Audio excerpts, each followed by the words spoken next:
Hi everyone, welcome to my YouTube channel MZ tech maths. तो हम पढ़ रहे थे JKSB फाइनेंस अकाउंटेंट असिस्टेंट का मैथमेटिकल पोर्शन, जिसमें हमें 10 मार्क्स है। तो उसमें हमने लास्ट वीडियो में सिंपल इंटरेस्ट डिस्कस किया। आज हम कंपाउंड इंटरेस्ट देखेंगे। तो सबसे पहले कुछ इंपॉर्टेंट टर्म्स। हमारा प्रिंसिपल क्या होता है? The money borrowed from any one for a certain period of time. Okay, ये आपको पता है। इंटरेस्ट दैट मीन्स वो एक्स्ट्रा मनी जो हम उस प्रिंसिपल पे करते हैं। और जो हमारा प्रिंसिपल होता है वो हम पी से डिनोट करते हैं। आर हमारी रेट होती है, वो पर एनम होती है in case of simple interest. Time हमारा ईयर्स में आता है in case of simple interest. But compound interest के केस में ये डिफरेंट भी हो सकता है।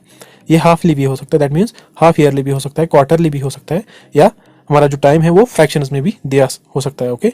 और चौथी formula, most important formula compound interest के लिए, जो हम बचपन से पढ़ते आ रहे हैं, that is amount equal to principal plus interest. I hope ये हम सबको पता होगी। ओके। तो आगे बढ़ने से पहले मैं आपको बता दूं, अगर आपने मेरी चैनल को सब्सक्राइब नहीं किया तो please do like share and subscribe. और आपको पता है, एक सब्सक्राइबर आने से ट्रस्ट में बहुत सारी मोटिवेशन मिलती है मुझे। तो प्लीज़ डू सब्सक्राइब ताकि मैं आपके लिए अच्छे वीडियोस बना सकूं।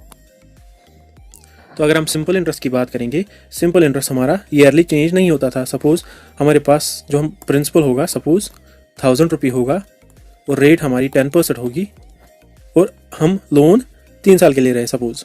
तो पहले साल का इंटरेस्ट जो होगा वो 10% होगा, दैट मीन्स 100 रुपये। दूसरे साल का इंटरेस्ट जो होगा वो 10%, दैट मीन्स 100 रुपये होगा, इसका 10%। ओके। और तीसरे साल भी वो 10% ही होता है, दैट मीन्स 100 रुपीज़। तो सिंपल इंटरेस्ट जो होता है हमारा वो ईयरली चेंज नहीं होता। ओके। बट अगर हम कंपाउंड इंटरेस्ट की बात करेंगे, कंपाउंड इंटरेस्ट की बात करेंगे, कंपाउंड इंटरेस्ट, तो इसको हम इंटरेस्ट ऑन इंटरेस्ट भी कहते हैं। मतलब ये इंटरेस्ट पे भी इंटरेस्ट लेता है। दैट मीन्स अगर पहले साल का हमारा 10% इंटरेस्ट होता, दैट मीन्स 1000 पे 10% का इंटरेस्ट। अगर हम पहले साल का इंटरेस्ट 10%, दैट मीन्स 100 रुपये होगा, तो दूसरे साल का भी इंटरेस्ट 100 रुपये, सिर्फ 100 रुपये नहीं होगा। क्यों?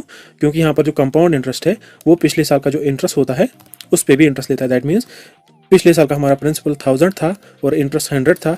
दूसरे साल भी जो प्रिंसिपल तो सेम ही रहेगा ना, दूसरे साल भी हमारा जो प्रिंसिपल होगा वो 1000 रुपये होगा, लेकिन दूसरे साल का जो हमारा इंटरेस्ट होगा वो किस पे आएगा? वो इस पिछले साल के इंटरेस्ट पे आएगा और प्रिंसिपल पे आएगा। दैट मीन्स जो हमारा 10% इंटरेस्ट लगेगा वो 1100 रुपये पे लगेगा। क्यों?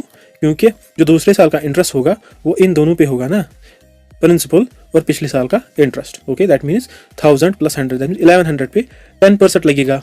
ओके। तो 1100 का अगर हम 10% देखेंगे तो वो 110 रुपये होगा। दैट मीन्स दूसरे साल का जो इंटरेस्ट होगा वो 110 रुपये होगा। पहले साल का इंटरेस्ट 100 रुपये था, 10% था, दूसरे साल का 10% के हिसाब से 110 रुपये होगा। अब तीसरे साल के लिए भी अगर हम देखेंगे, तीसरे साल भी हमारा जो प्रिंसिपल होगा वो सेम ही रहेगा ना, 1000 रुपीज़। तो अगर हम तीसरे साल का इंटरेस्ट देखेंगे वो इस पे, दैट मीन्स प्रिंसिपल पे, और इस पे लगेगा ना, तो दैट मीन्स वो 1110 रुपये पे लगेगा। दैट मीन्स 1110 रुपये पे 10% का इंटरेस्ट लगेगा और वो हमारा तीसरे साल का इंटरेस्ट होगा। तो अगर हम देखेंगे वो 111 होगा, इसका 10%, इसका 10% 111 होगा ना, और जो चौथे साल का इंटरेस्ट होगा वो प्रिंसिपल पे और इस पे लगेगा ना। ओके। तो दैट मीन्स हमारा जो कंपाउंड इंटरेस्ट होता है वो ईयरली इंक्रीज होता है, वो ईयरली इंक्रीज होता है। इसीलिए इसको हम सक्सेसिव इंटरेस्ट भी कहते हैं, SUCCESS, सक्सेसिव इंटरेस्ट भी कहते हैं। क्यों? क्योंकि ये पर ईयर चेंज होता है, क्योंकि ये पर ईयर इंक्रीज होता है। बट सिंपल इंटरेस्ट हमारा हर एक साल सेम रहता है ना, मगर कंपाउंड इंटरेस्ट हर एक साल इंक्रीज होता है। That means year by year increase होता है। ओके।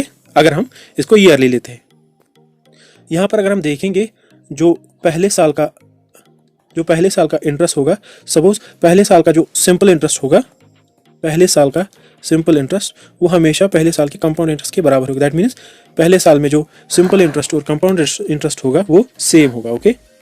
और हमने लास्ट वीडियो में देखा जो सिंपल इंटरेस्ट होता है वो हम हमेशा ईयरली लेते हैं, बट कंपाउंड इंटरेस्ट के केस में ऐसा नहीं है। ये हम ईयरली भी लेते हैं, ये हम क्वार्टरली भी लेते हैं और हाफली भी लेते हैं। दैट मीन्स 6 महीने के लिए भी लेते हैं और फ्रैक्शनल में भी लेते हैं। तो उसी के रिगार्डिंग हमारे पास कुछ फार्मूलाज है, जो कंपाउंड इंटरेस्ट है उसके रिगार्डिंग कुछ फार्मूलाज है, मैं वो लिख लेता हूँ पहले।